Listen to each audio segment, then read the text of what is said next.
All right, this is Chaotic Crypto, where we defy tyranny. Here is what we got going on. So crypto is still consolidating, and it's what's sort of becoming a bull flag. Take a look at the 4-hour. The daily is turning down, which is slightly concerning, but we'll see. See if that really has a whole lot of impact. The 4 hours got plenty of room to run back up. So I think it's likely we come back up to the 21.5 level. Now, do we get rejected from that or not? Not too sure. The only reason I say that, the stochastic 4 hours still has room to run. Take a look at the 2 hour real quick. 2 hour is exhausting. Let's see if that 1 hour is also exhausting. And it is. So generally, you want to look at the larger time frames. So it's likely the 1 hour, 2 hour, we get a little bit more pullback and come back down first before we go to 21.5 again. We come back down to 20,500.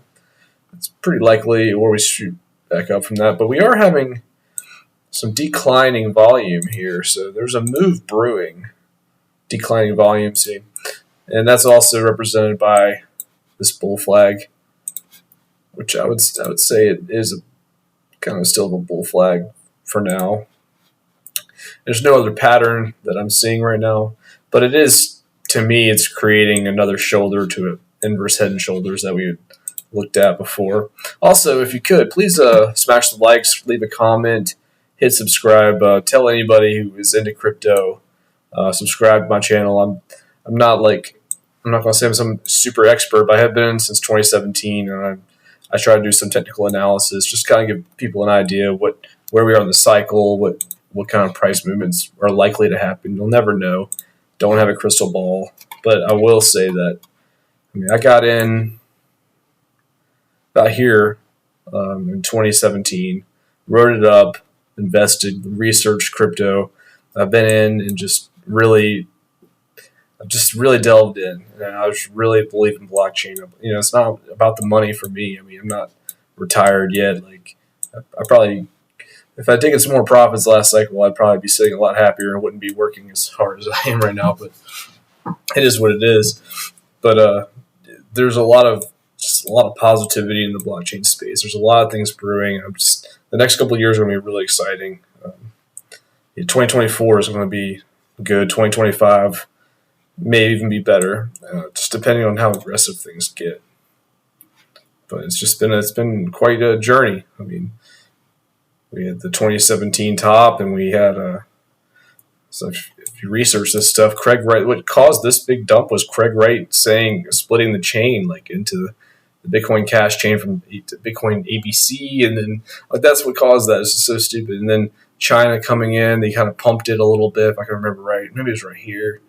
Then we started thinking over the bull run, and then we had this giant drop, complete black swan, the pandemic, and then all that money printing up here, and it's been a journey. And then now we're having all these institutional FUDs and institutions breaking down and faltering, and it's just been brutal. But we just broke out of this whole thing. That's why I'm really optimistic. The target of a wedge is back at 2069K, 67K, so. And it's going to take a year or two. If you want to extrapolate that, let's take a look and see how long really that could take. Okay, so price range, date range.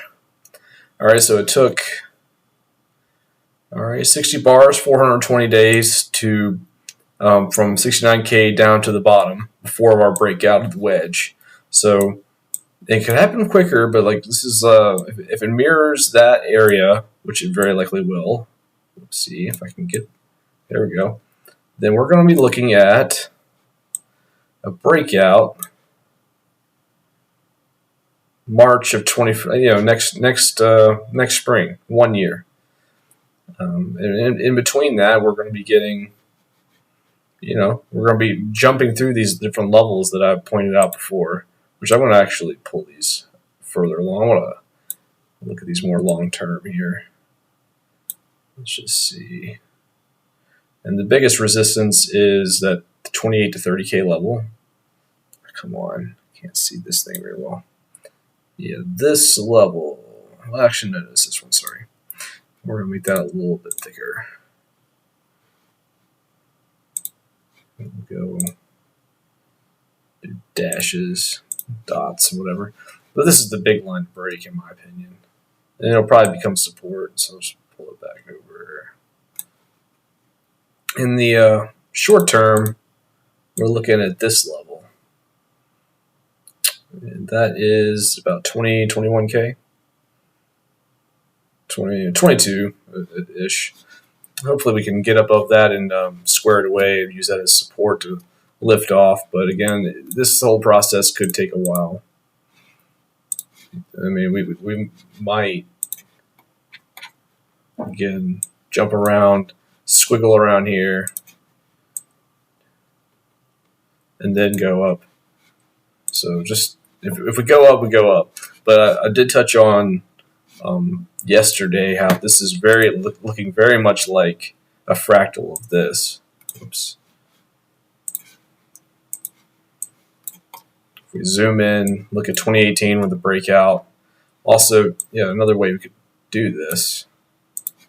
There's a giant wedge. Everyone was talking about this wedge thing. Bitcoin loves wedges. It loves fractals. It's just very, repetitive. It's just how it is. Maybe it goes more like that. Whatever. I mean, the people are drawing it different ways and different fashions, but basically you have this channel and then it breaks out of that channel and then it's bullish. We're right here, right? Getting ready to come up, and everyone's going to be shorting that 28 to 30K, and if everyone does, then that might create another short squeeze. Let's take a look at the daily. That's a little bit better. Let's look at that. Apologies. Come on back. I think I even had that drawn at one point. Oopsie. It's not what I want. Yeah,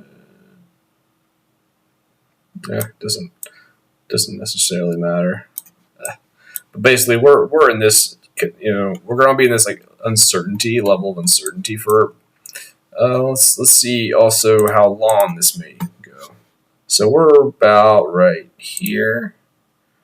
So before we break out, if we break up, we got 2 more weeks about before we would maybe go to test up.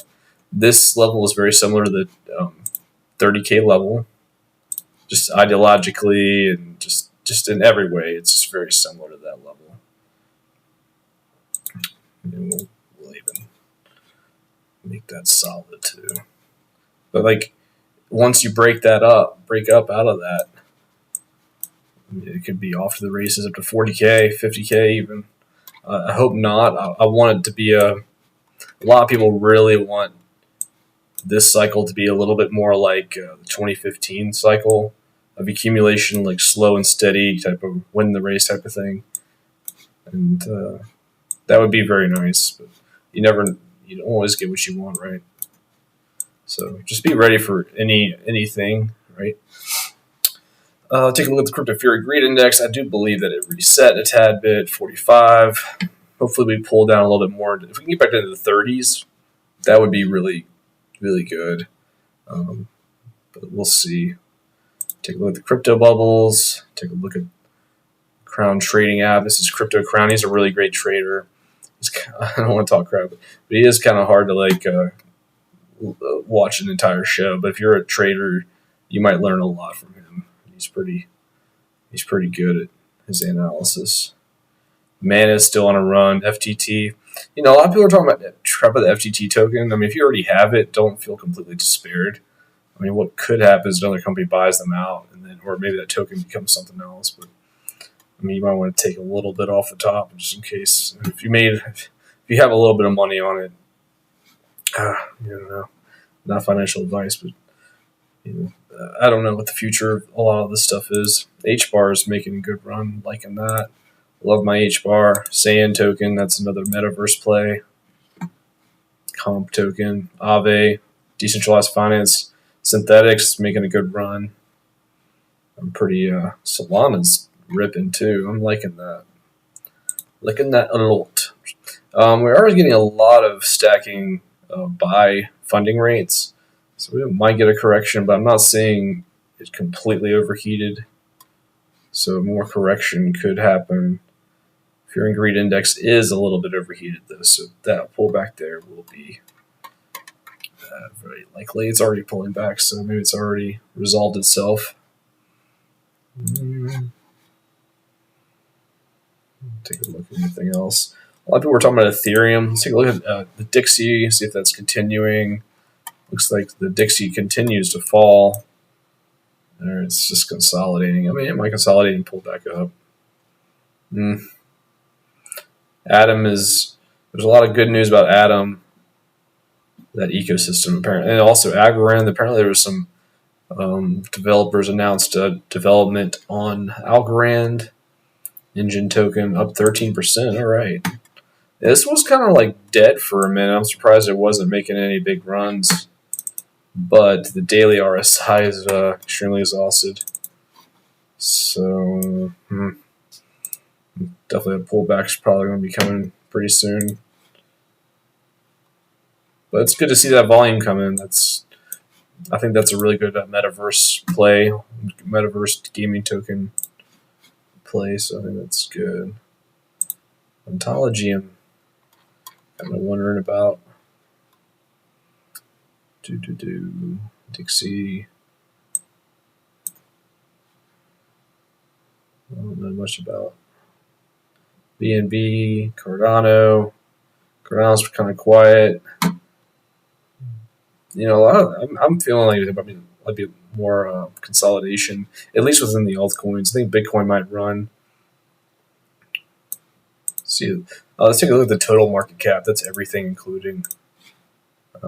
This is the total market cap excluding Bitcoin.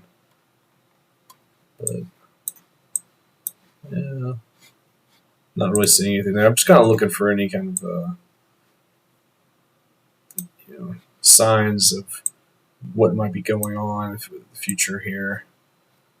What worries me is the daily RSIs being so oversold.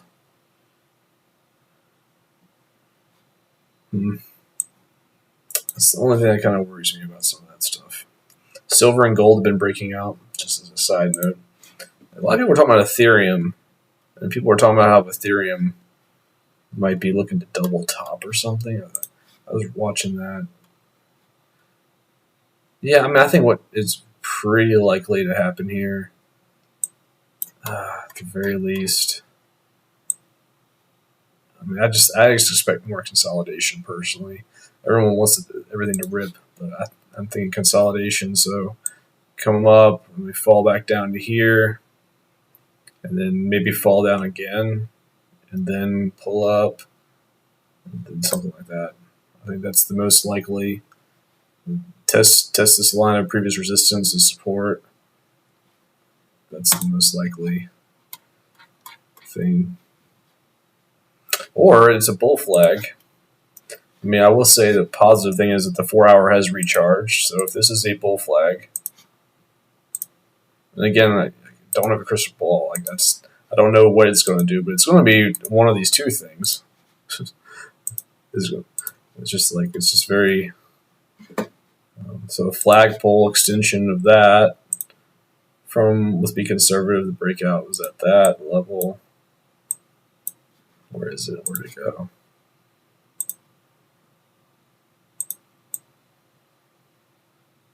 Ugh. Why isn't this thing cooperating? I apologize.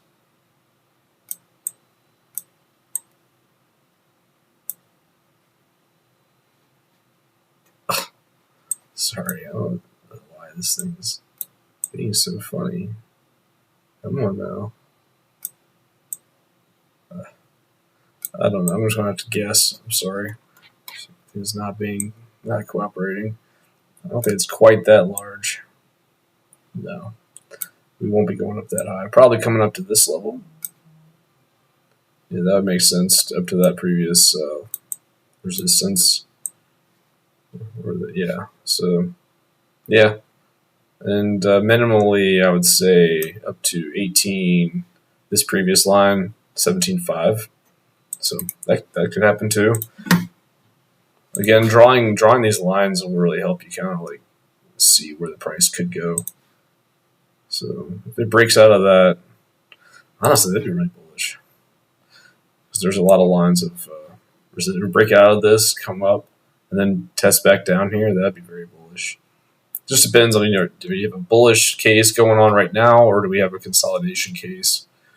I just kind of think that more consolidation might happen. But if we break up, that's great. Anyway, just rambling on my technical analysis stuff. Zilliqa's riding on the previous resistance as support. Now it would be really positive as Zilliqa continues kind of jumping around, maybe goes down as far as that, and then starts running up, and then comes back down. Type of move. Pretty bullish, in my opinion. It's a big wedge, very big wedge. Target 24 cents. That's a 100x, right? 10x. So yeah, we'll see what happens with everything. I just wanted to check in really quick. Quick stop in. I was listening to the news. Didn't really hear a whole lot going on. Nothing too crazy. But you probably want to check out some of their channels. Crypto Banter is one of my go-tos, and then Crypto Banter, Crypto Zombie, BitBoy Crypto. I think it's very smart to just listen to them for 20 minutes a day each, an hour of knowledge, and you keep up with the news. It'll help you out a lot. All right, we'll check back in tomorrow and see what happens. Peace.